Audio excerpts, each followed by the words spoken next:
Mwasham sana Baba Askofu Mkuu, Mwasham Baba Henry Mchamungu pacha wangu, Mheshimiwa sana Baba Chancellor, Mheshimiwa sana Baba Naibu Askofu Jimbo la Bagamoyo, waheshimiwa mapadri wote, kwa namna pekee maklasmeti wa Padri Paulo,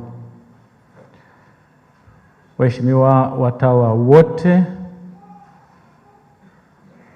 waheshimiwa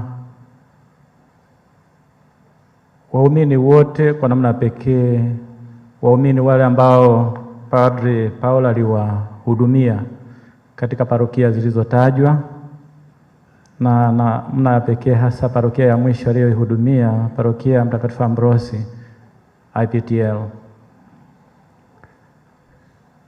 Ndugu zangu wapendwa katika Kristo, tumsifu Yesu Kristo.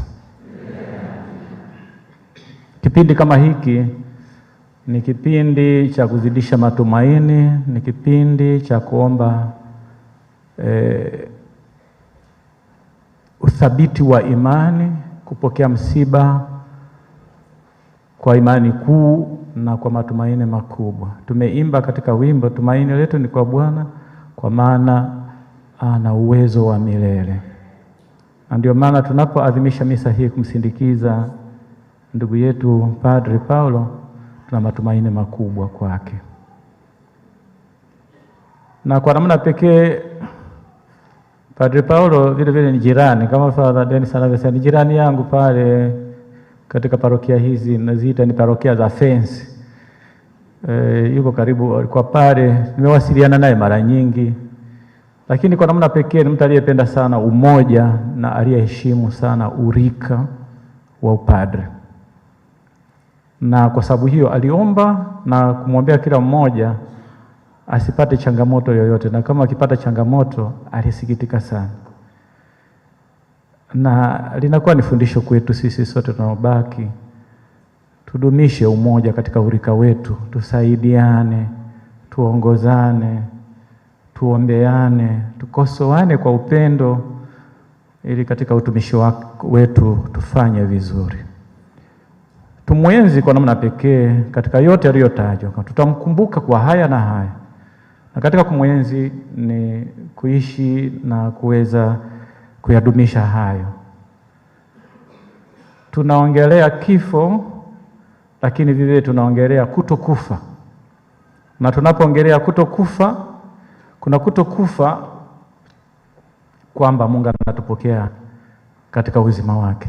Lakini kuna kutokufa vile vile kwingine kwamba hatufi katika mioyo ya watu, hatufi katika akili za watu, kwa sababu tumeweka alama ya kudumu. Na haya ndio muhimu, kuweka alama hiyo ya kudumu kwamba utukumbukwa milele. Basi bado wewe umeshaweka kutokufa kwako katika hilo. Na ndiyo tulio nayo katika ulimwengu wetu tunavyoishi, kuweka alama za kudumu kwa wale wote tunaishi nao.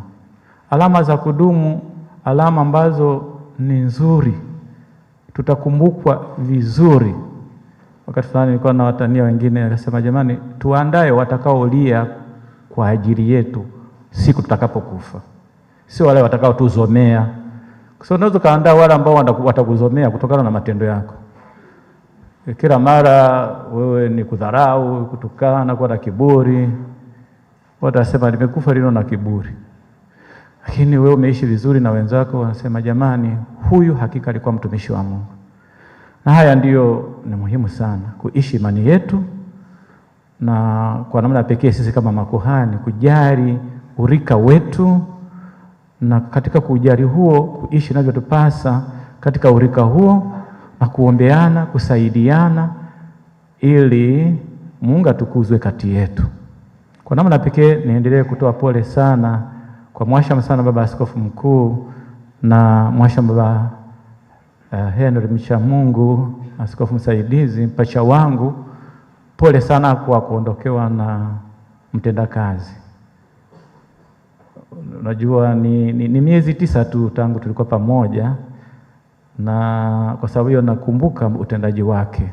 Nimeenda siku kadhaa pale katika parokia yake. Najua hata wakati mwingine nikitaka kwenda parokia ya Muungano lazima nipite kwenye eneo lake, ndio nitafika vizuri katika parokia ya Muungano. Kwa hiyo ameacha hizo alama, basi tuendelee kumwenzi. Raha ya milele umpe Bwana, apumzike kwa amani.